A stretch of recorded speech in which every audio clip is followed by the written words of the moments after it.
Hi there, my name's Jimmy. It's Wednesday the 3rd of January 2024.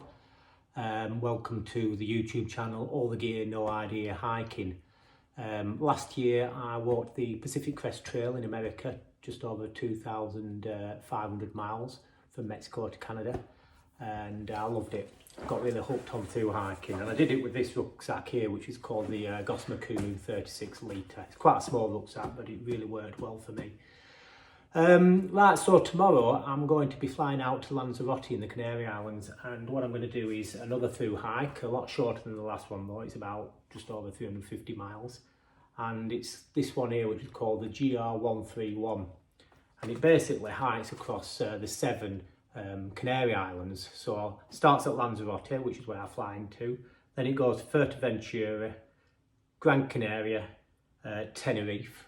Those are the 4 big ones. And then you do the 3 smaller ones, which is, they're supposed to be beautiful though, La Gomora, La Palma and El Hierro. So I'm thinking it'll probably take me about a month, maybe 5 weeks. But this video today is about my new pack list. So what is in the pack is a little bit heavier than it was when I went to America, taking a few more luxury items. So let's get into it.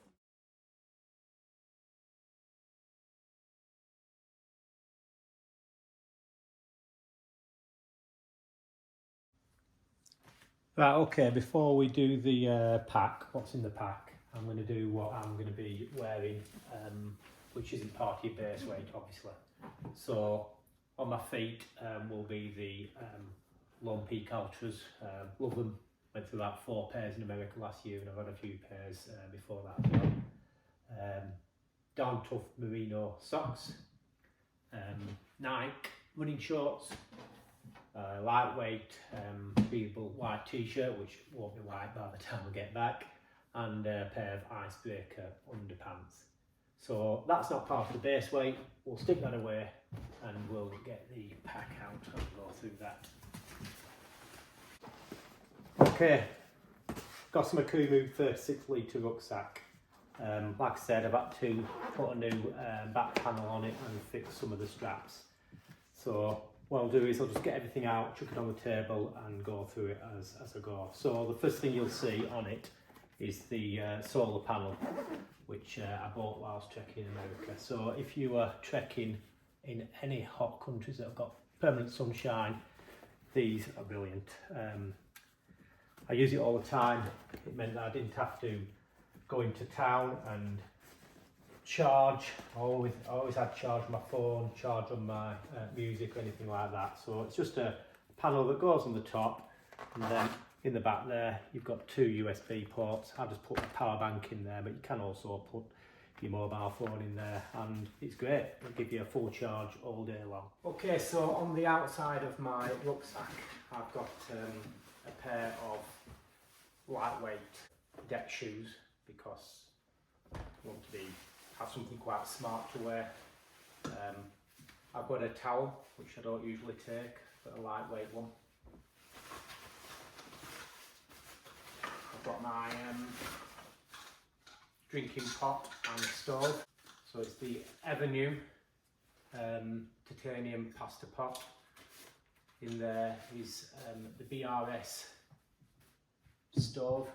I'll show you this, it's really tiny, but very popular and really cheap, only 15 quid.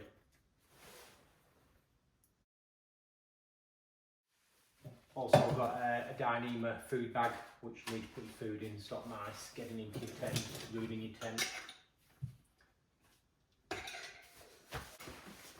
I've got a trekking pole. Now I don't walk with trekking poles at all, but I've had to swap my tent to a trekking pole tent because I want to put my all my pack in the overhead luggage at the airport, on the plane, and not underneath in the hold. So I couldn't bring a tent that has poles because you're not allowed to. So I've got a trekking pole tent. It's called the Nightcat ultralight 1-person tent, which I'll show you in a minute. And I'm hoping that I'm allowed to bring these on the plane, because at the end of the day it is a walking stick. So in the top compartment I've got a long plastic Sea to Summit spoon. I've got a buff, and I've also got my Catadin drinking filter bottle, which I really love these. I've had a couple of these now.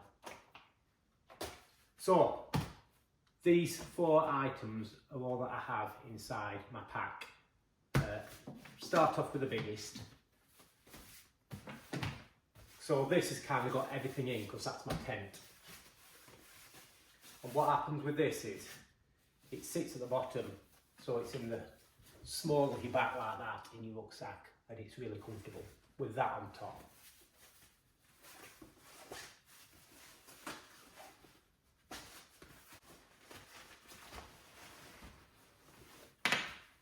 So Patagonia Terrabonna joggers, I really like those, very comfortable. A new pair of thermal long johns. It's going to be cold at night, even though it's sunny during the day, it will be cold at night. I have treated myself to some town clothes because I'll be staying in some hostels and hotels as well as camping, and it's not going to be like a through hike where you know you're stinking and I want to be able to have a shower and put some nice clothes. So I've got a pair of denim shorts on and a very lightweight trekking shirt. Pair of Injinji toe socks. I love these. Very good if you've got blisters at the side of your toes. Mountain Hardwear Ghost Whisper down jacket. See it there. Very lightweight, very popular jacket for through hikers.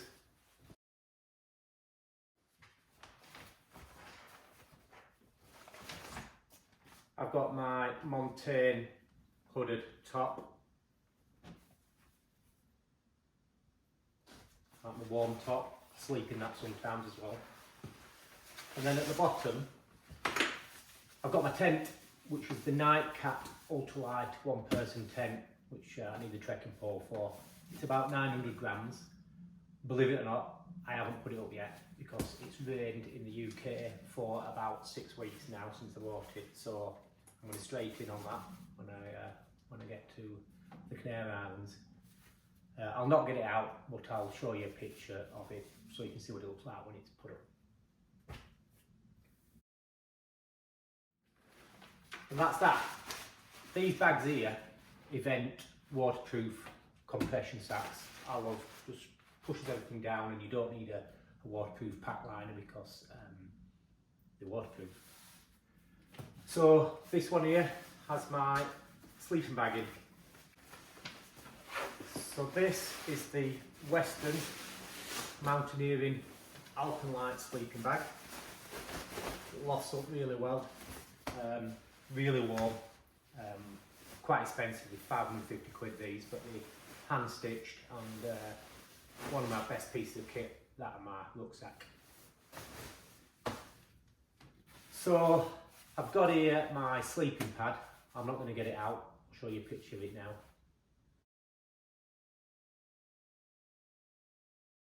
It's in the Thermarest bag, but it's not a Thermarest. I bought it from America, it was quite cheap. It's a little bit heavier than the Thermarests, but it's wide and it's comfortable. It's like getting on a bed, and it inflates and deflates really, really quickly. So this is what they call a diddy bag. So these bags just have all your other things in.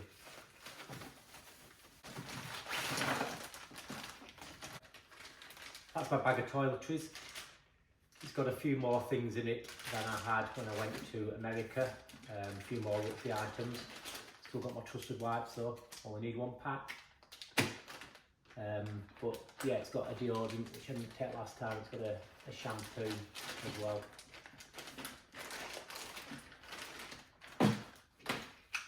Just my bag of electrics, my leads, my USB, and my connector so I can do YouTube channels and things like that. This is my bag that kind of just put to the bottom of your rucksack because you don't use it hopefully that often. First aid kit, homemade one, just got some plasters, blister pads, ibuprofen. It's also got protective hair stuff in there.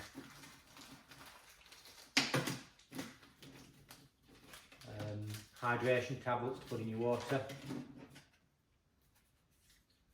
My cards, which I'm not going to use all the time, so I'll just stick them away. A comb.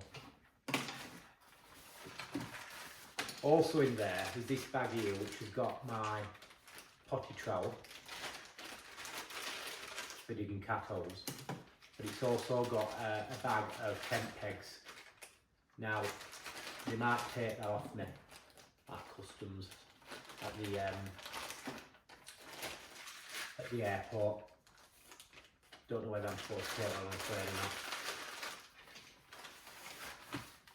They might take the trekking pole off me yet as well, so I can see.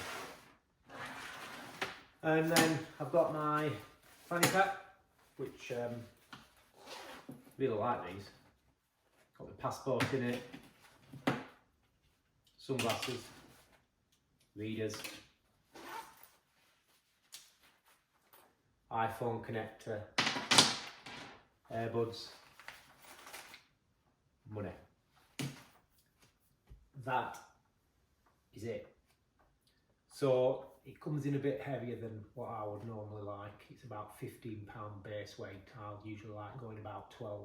But it's got some luxury items in there. It's got more toiletries, it's got a towel, it's got some town clothes. So I don't mind carrying the extra weight, and it is still very, very lightweight. So yeah, pack this lot up, and tomorrow morning, away we go.